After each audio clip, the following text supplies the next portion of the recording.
Thank you for starting your week with us. Hello and welcome to Business Daily. I'm Kim Young-gil in Seoul. Let's get started with a look at today's highlights. Korean stock markets are enjoying the tailwind of record gains on Wall Street, China's improving economic conditions, and a strong tech sector. Relations between Korea and China are showing signs of improvement with the renewed currency swap agreement and resumption of Chinese group tours amid the THAAD controversy.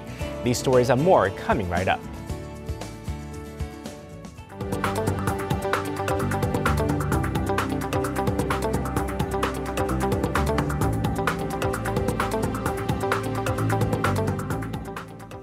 Moving on to our coverage of markets, we have our contributor Lee Jie on the line with us. Hello, Jie. Hello, Myung-gil.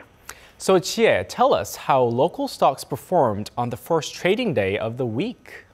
Sure, Myung-gil. Korean stocks traded higher overall today, kicking off strong this morning after taking a cue from overnight gains on Wall Street. And this boosted sentiment in the tech sector for the Kospi to rise to a new peak of 2,513.87 earlier today before closing 0.21% higher at 2,501.93. At the same time, heavy profit-taking among domestic institutions trimmed some gains.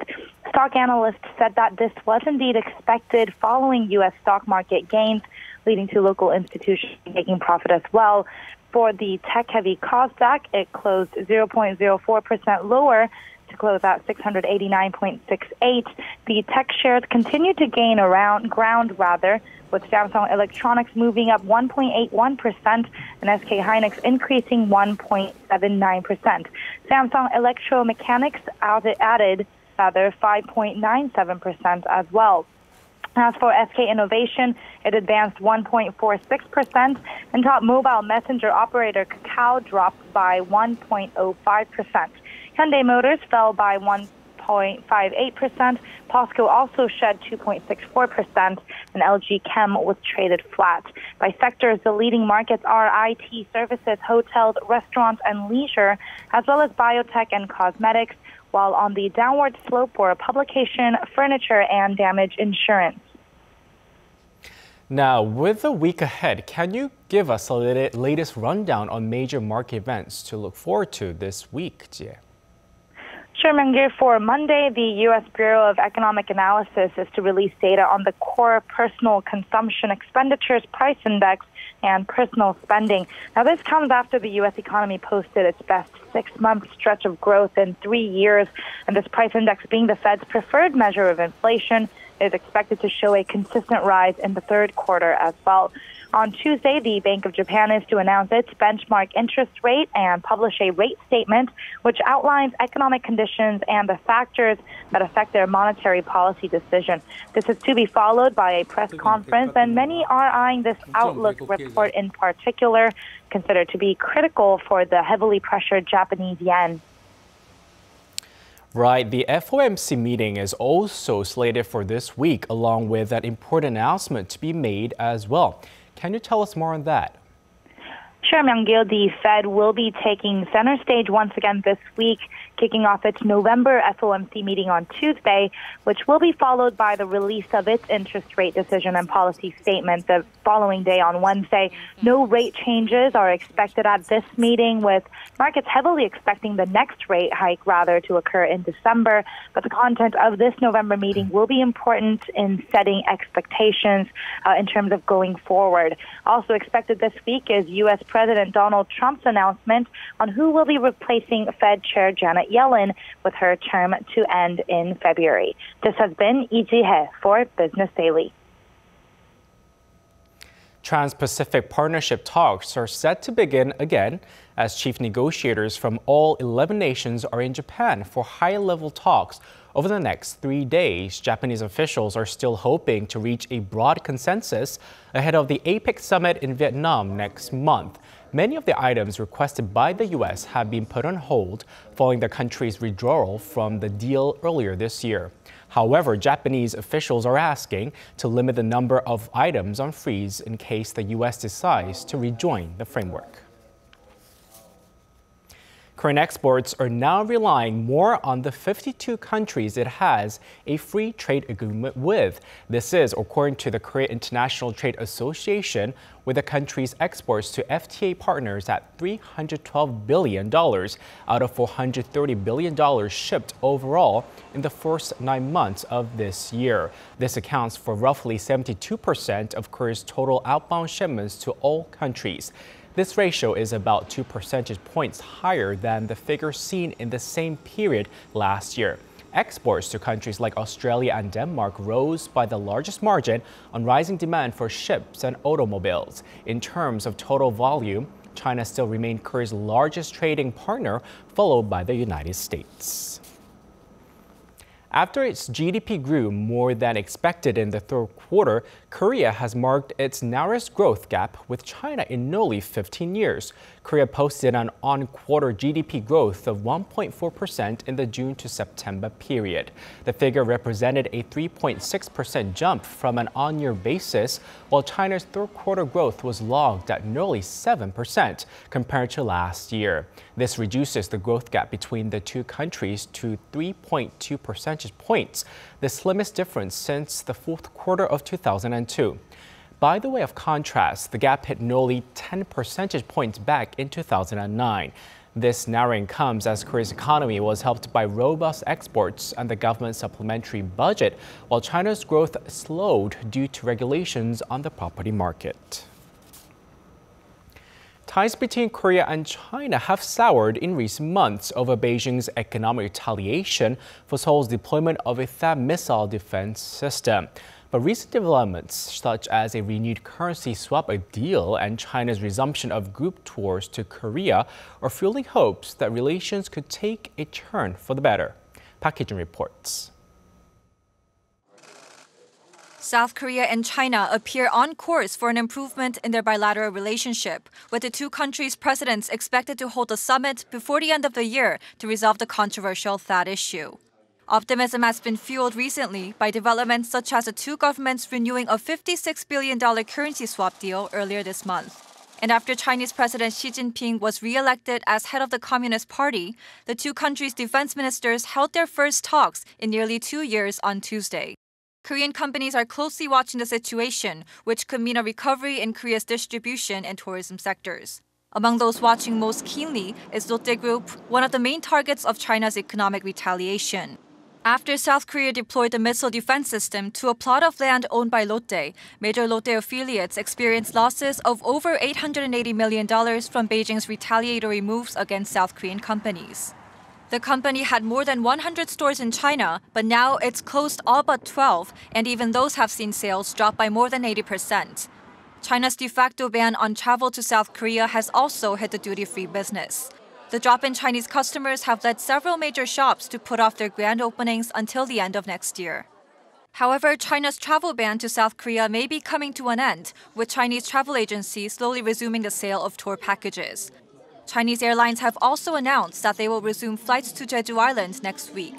Major Korean companies, including Eland and eBay Korea, are making preparations for Singles' Day next month, a major annual retail event in China set to be on the scale of Black Friday. Park Hee-jun, Business Daily.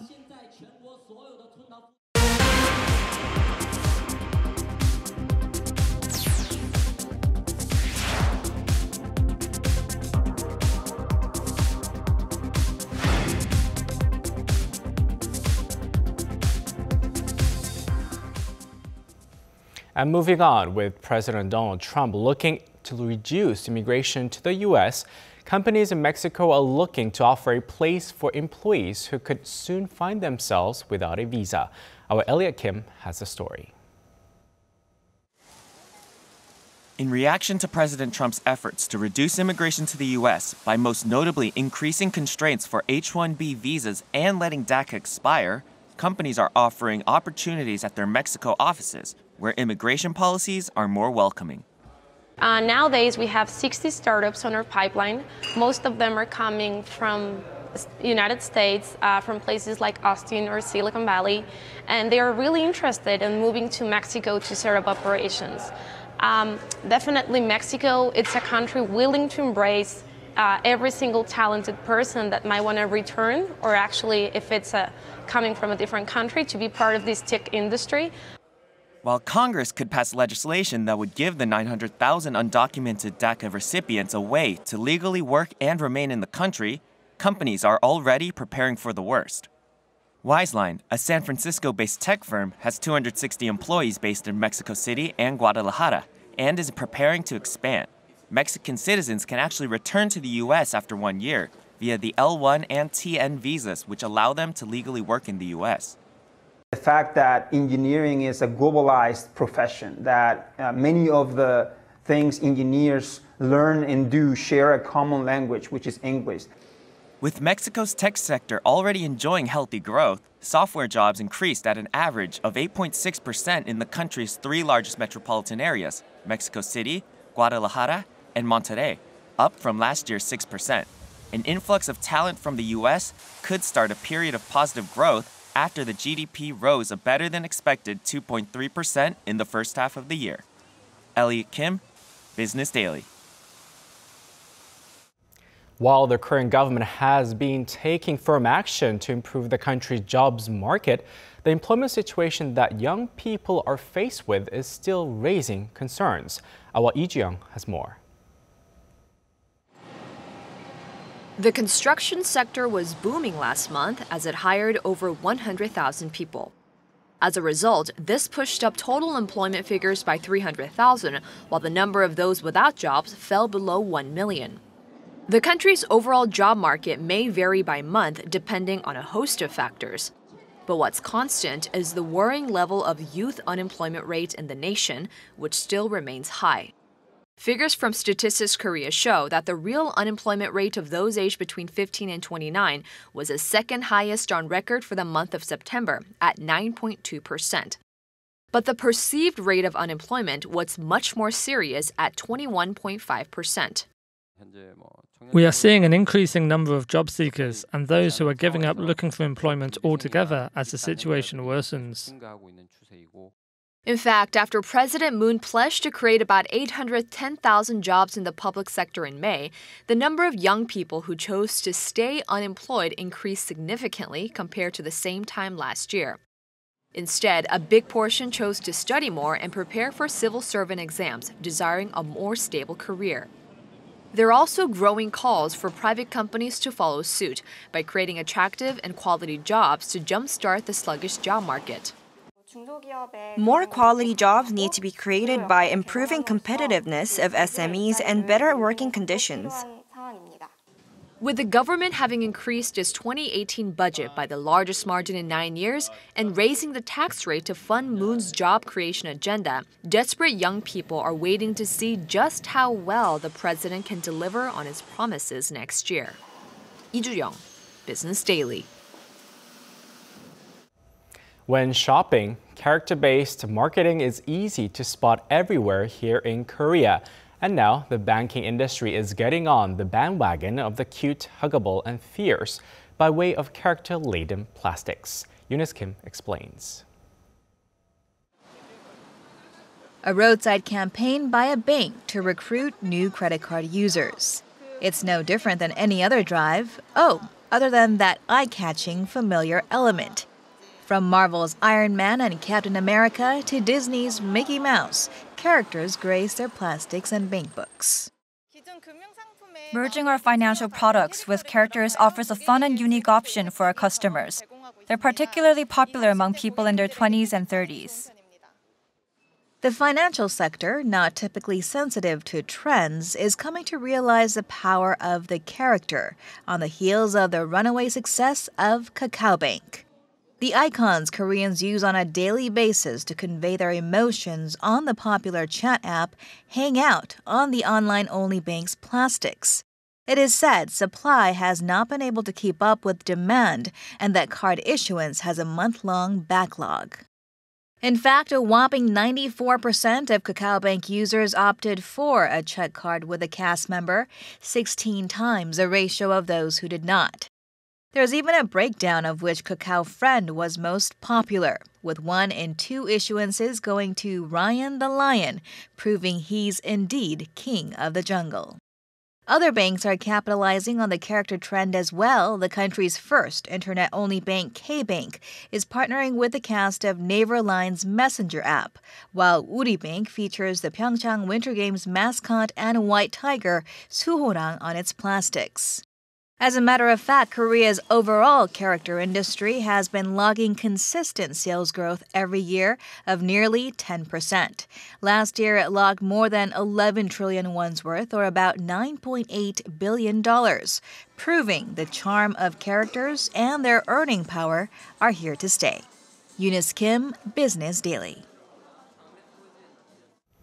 In the world of fashion, one day you're in and the other day you're out. But some trends earn a second lease in life. Certain things age better than others, and you get a renewed sense of appreciation for the styles of bygone eras. For this fall season, retro is all the rage, and our Cha Sang-mi shows us what's driving this phenomenon.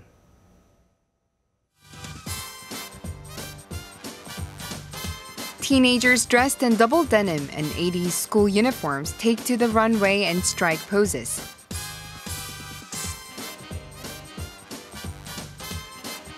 The Youth Culture Planning Group hosted a retro concept festival in Seoul's Dobong-gu district under the slogan Provoke 2017.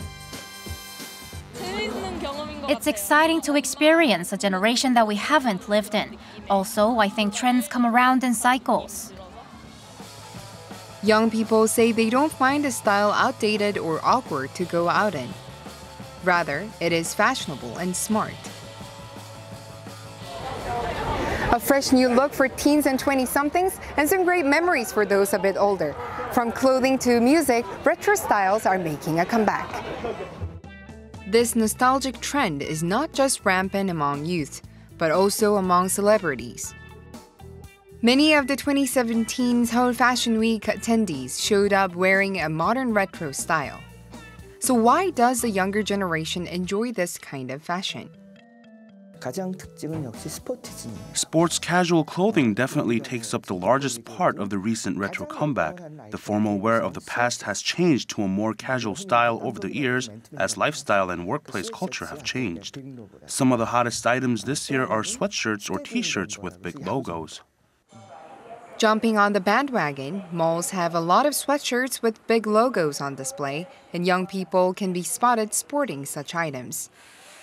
Brands such as Fila, Reebok, and Korea's Prospects, which were once deemed out of date, have regained their popularity. My mom got me this sweatshirt. At first, she recommended the brand since she used to wear them all the time when she was young. But as I wore it, the brand grew on me over time. It's really comfortable and cute. Music is another area that is experiencing a retro boom. With some recent movies set in the 70s and 80s, LPs, cassette tapes, and Polaroids have shown a revival. And it's not just middle-aged consumers buying LPs as nostalgia. In fact, the major consumers, over 50%, are in their 20s and 30s. Some of them hadn't even been born when these things were last in fashion. We can call retro a cultural recovery phenomenon. Although we live in a period where smartphones provide multiple functions, people now are looking for cell phones that only allow calling or cassette tapes for just listening to music. Culture critics view this situation in a positive light, as they believe this accumulated culture from the past can add something to people's lives today. Retro culture has permeated the entertainment industry. A retro cafe in downtown Seoul has arcade games from 80s and 90s. Life was a lot harder in the past. Even getting a simple piece of information was very difficult. Now, since we have access to the internet, we can look up what it was like in the past and try to enjoy the things we couldn't enjoy back then. Visitors say they have bittersweet feelings when playing classic arcade games such as Firefighters and Super Mario. Playing these games reminds me of the time I used to pull all-nighters with my friends and my past love. Just as listening to old music reminds you of a specific moment, playing old games reminds you of some great memories of the past. Culture experts say retro is a reinterpretation of older trends. It tries to resolve current problems with lessons drawn from the past. Culture always comes with continuity.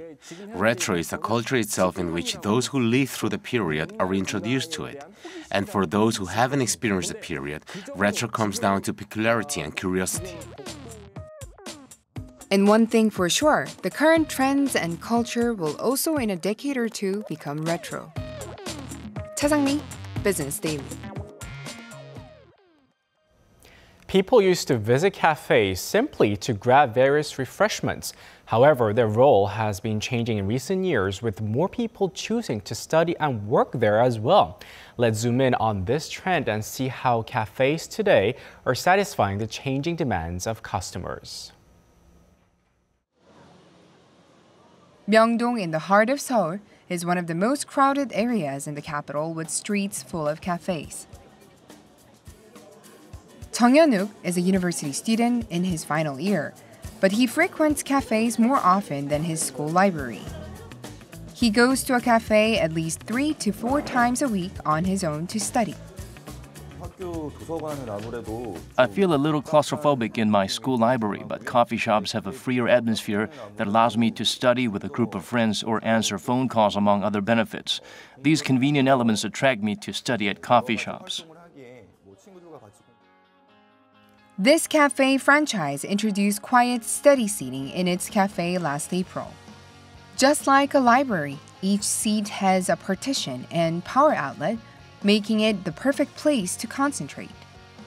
Plus, beverages and snacks are readily available for students and workers as light meals and refreshments.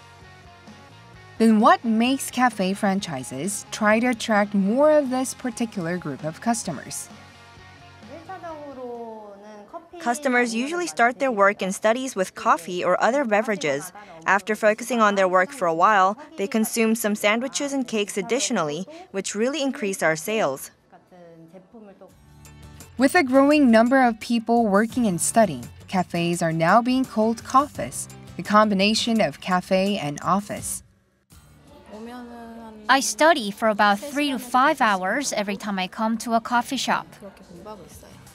According to one survey, 4 out of 5 adults answered they have studied or worked at cafes before, while 2 out of 5 university students said that they go to cafes regularly to study.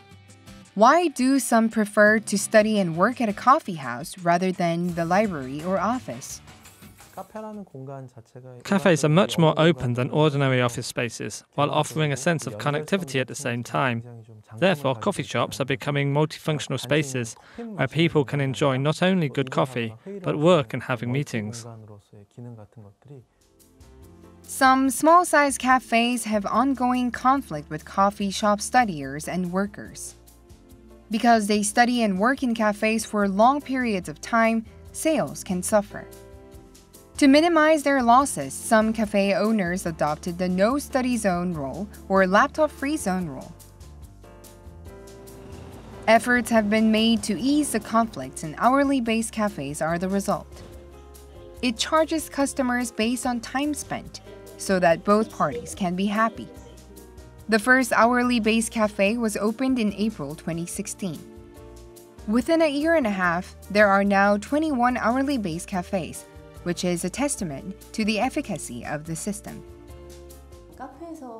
The number of coffee shop studiers keeps on growing, yet they feel uncomfortable studying at cafes because they know that they are unwelcomed. This phenomenon naturally created a demand for space that students and workers can freely rent. Libraries and study rooms aren't preferred due to the restricted environment, so this kind of study cafe offers a perfect option to meet the complex needs of customers. What makes these hourly-based cafes special is the focus on the space itself rather than service of beverages or snacks. Also, customers are not allowed to talk in person or on the phone in the cafes to ensure the perfect study and work atmosphere. Cafes are evolving to meet the demands of their customers.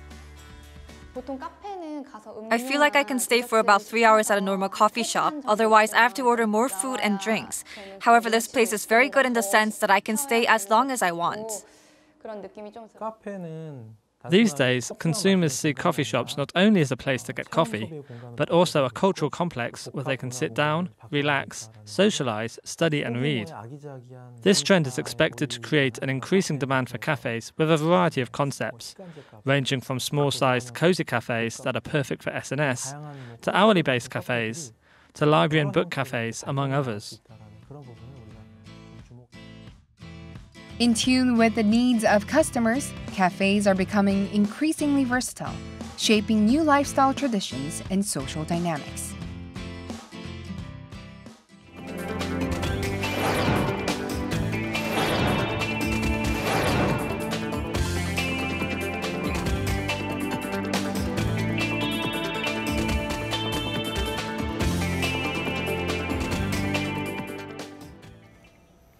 And that wraps it up for today's edition of Business Daily, but we'll be back tomorrow with more of the day's top business stories.